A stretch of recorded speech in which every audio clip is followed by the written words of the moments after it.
Nous allons faire les choses différemment. Voilà ce qu'a dit John Textor en fin de journée, le nouveau patron de l'Olympique lyonnais qui a tenu sa première conférence de presse seul, sans Jean-Michel Aulas à ses côtés, puisque le président de l'OL depuis 36 ans a été évincé hier dans la matinée. Pour en parler ce soir, Hugo Français est avec moi. Hugo, que faut-il retenir de cette première conférence de presse de John Textor, seul au micro ? Eh bien écoutez, déjà changement d'air effectivement parce que c'est la première conférence de presse donc depuis 36 ans sur l'avenir de l'OL sans Jean-Michel Aulas, donc John Textor seul qui a remercié donc le désormais ex-président de l'OL avec des termes élogieux. C'est vrai qu'il a commencé, on avait un peu des doutes, mais il a signifié le courage, la confiance, la force de travail, les qualités humaines extraordinaires de Jean-Michel Aulas qui a construit un grand club masculin, féminin, un grand rayonnement. Il a fait 10 minutes, il a passé 10 minutes pour remercier donc l'ancien président qui reste actionnaire et président d'honneur du club. Et puis il a surtout parlé de l'avenir et notamment de l'avenir de Laurent Blanc qu'il a confirmé en disant des mots très clairs: je soutiens le coach, point barre. Écoutez justement John Textor qui affirme son soutien à Laurent Blanc. On va garder et soutenir Laurent Blanc. Je pense que notre coach mérite beaucoup de ressources et notre soutien cet été. Et si on regarde les résultats de ce club a fonctionné pas mal depuis les 15 derniers matchs. Et il faut continuer à ajouter de la qualité. Il nous faut ajouter de l'expérience, des vétérans. Ce qu'on a vu sur le terrain le dernier soir, c'est l'exemple parfait qui illustre ce que des très grands joueurs peuvent faire. Voilà, John Textor, donc satisfait des 15 derniers matchs de l'OL de cette deuxième partie de saison. Il a donc confirmé Laurent Blanc. C'est un peu moins le cas, on peut le dire. C'est le moins qu'on puisse dire pour Bruno Chéroux et Vincent Ponceau. Il a botté en touche à 2 reprises sur 2 questions qui ont été clairement posées. Donc sur le directeur du football, Vincent Ponceau, et sur le président de la cellule de recrutement, le responsable de la cellule de recrutement, Bruno Chéroux. Donc l'avenir nous dira quel sera justement l'avenir de ces 2 personnages forts de l'organigramme de l'OL dans les prochains jours. Oui, il risque encore d'avoir un petit peu de mouvement, effectivement, ça va bouger. Hugo, dans les prochains jours. Une chose est sûre, ce mardi soir, John Textor va dîner avec Laurent Blanc. La légende, il a appelé la légende. La légende, donc, effectivement. Bon, merci Hugo, on aura évidemment l'occasion d'en reparler dans les prochains jours. Évidemment, une page qui se tourne à l'Olympique lyonnais. On le disait, Jean-Michel Aulas, c'est 36 ans de présidence, plus de 50 titres, dont ceux gagnés avec l'OL féminin. Il avait créé cette section féminine en 2004. Le club est toujours le plus titré du foot féminin français et peut ce week-end remporter sa 10e Coupe de France. Ce serait la première sans Jean-Michel Aulas. Édouard G avec nos confrères d'RMC Sport. Les sourires sont toujours là, mais le choc est rude à encaisser. Forcément un peu de surprise et un petit choc émotionnel. On est tous attristés de la situation. Déjà le remercier parce qu'aujourd'hui ce qu'il a fait pour le football féminin, comme je le disais, pour son club, pour son équipe féminine, pour nous, pour moi personnellement, c'est quelque chose d'exceptionnel et du coup voilà, c'est forcément beaucoup d'émotions, beaucoup de souvenirs. L'équipe féminine, l'une des plus grandes fiertés de Jean-Michel Aulas, comme Sonia Bonpastor, Ada Egerberg, Eugénie Le Sommer ou encore Grit Jembok ont rendu hommage à leur ex-président. Mais pas le temps de s'apitoyer. L'OL attaque une semaine décisive avec la finale de la Coupe de France samedi face au PSG, puis le match du titre en championnat, toujours contre les Parisiennes, la semaine prochaine. Bien évidemment, l'actualité nous touche en termes d'émotion sur le plan affectif, puisqu'on apprécie énormément Jean-Michel Aulas.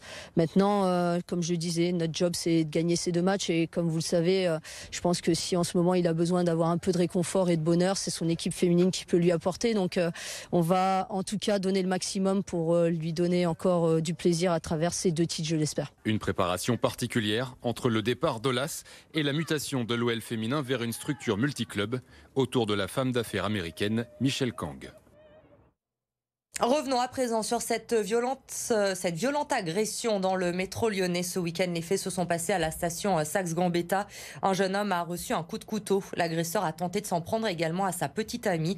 Elle aurait sans doute été elle aussi blessée sans l'intervention de Noé, un jeune homme de 30 ans présent au moment de l'agression. Il a raconté à Mehdi Eskefi ce qu'il s'est passé. J'ai entendu des cris des filles qui disaient « laissez-nous partir ». À un moment, avec cette curiosité de vouloir toujours regarder quand vous entendez du bruit, et je me suis aperçu, j'ai vu un monsieur qui avait un couteau sur la main qui a pointé un jeune homme sur le pôle droite, sur le thorax, ouais, sur le thorax droite, côté droite. Il a pointé et à ce moment, en fait, dès que j'ai vu le couteau, je suis sorti des rames, mais en sortant vraiment en courant, en fait, parce que son intention c'était de finaliser un deuxième coup de couteau à une jeune fille qui était par terre. Je me suis interposé avec les techniques, évidemment, pour essayer de mobiliser l'agresseur. J'ai récupéré le couteau, je l'ai sorti dans la foule, parce qu'il y avait une petite foule là-bas, je l'ai sorti de la foule, je l'ai mis hors sécurité, que moi-même aussi je suis en sécurité. Et jusqu'à l'arrivée de la police, que je me suis, en fait, je l'ai donné à la police.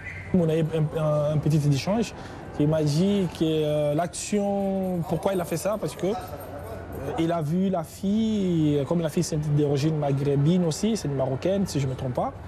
Et il était avec un Français, et en fait c'est ça qui l'a poussé à attaquer le jeune homme et il voulait soit attaquer la fille. Les éleveurs de la région s'inquiètent. Selon eux, la viande importée prendrait plus de place dans les rayons de la grande distribution ces derniers temps. Ils ont donc décidé d'aller à la rencontre des clients d'un hypermarché d'Écully aujourd'hui pour alerter. Anaïs Bernard. Pour sensibiliser à la consommation de viande bovine française, ces agriculteurs se sont lancés dans une mission étiquetage. Vous avez des viandes qui sont bien estampillées viande avec une provenance France, et vous avez les mêmes emballages, et là on les a stickés, vous êtes incapable de savoir la viande d'où elle provient. Donc c'est quand même un sacré flou artistique par rapport aux consommateurs. Et pour cause, les éleveurs de la région Auvergne-Rhône-Alpes se sont réunis pour dénoncer une hausse de la viande importée dans les rayons. On a tout en France pour bien faire, c'est-à-dire qu'on a les territoires, les hommes, les outils d'abattage, les outils de distribution, et en région lyonnaise, on a les consommateurs. Et parce que vous avez une envie, c'est à la limite d'assurer vos marges, donc aller chercher à droite ou à gauche ce qu'il vous faut, vous êtes prêts à casser un système où on a tout pour réussir dans notre belle région. De 1 à 2% sur l'ensemble du magasin, une petite part pour ce géant de la consommation, mais qui représente beaucoup pour les agriculteurs. Si c'est beaucoup, parce que c'est le travail de toute une vie. Et je dirais que si pour vous c'est pas beaucoup, alors je dirais pourquoi vous le faites. Ne le faites pas. Si c'est pas beaucoup, ça c'est pas important.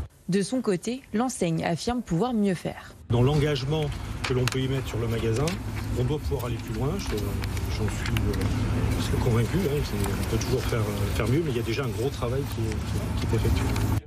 Au total, 23 500 exploitations bovines sont installées dans la région et produisent près de 145 000 tonnes de viande par an.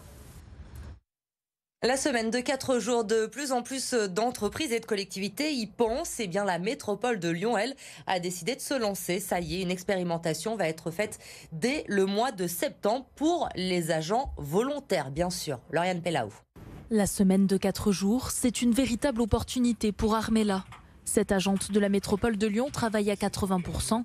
Dès septembre, elle expérimentera la semaine de 4 jours à temps plein, soit 9 heures par jour, et elle n'y voit que des avantages. Sur le plan personnel, ça me permet de pouvoir mieux gérer ma vie familiale, de pouvoir profiter, alors moi j'ai fait ce choix par rapport à mes enfants, de pouvoir aussi les accompagner, tout en pouvant récupérer un salaire qui correspond au travail effectué, et puis une cotisation à taux plein pour ma retraite. Hormis ceux qui travaillent dans des régimes horaires spécifiques, comme les éboueurs et les égoutiers, tous les agents de la métropole pourront bénéficier de la semaine de 4 jours, soit 57% des effectifs.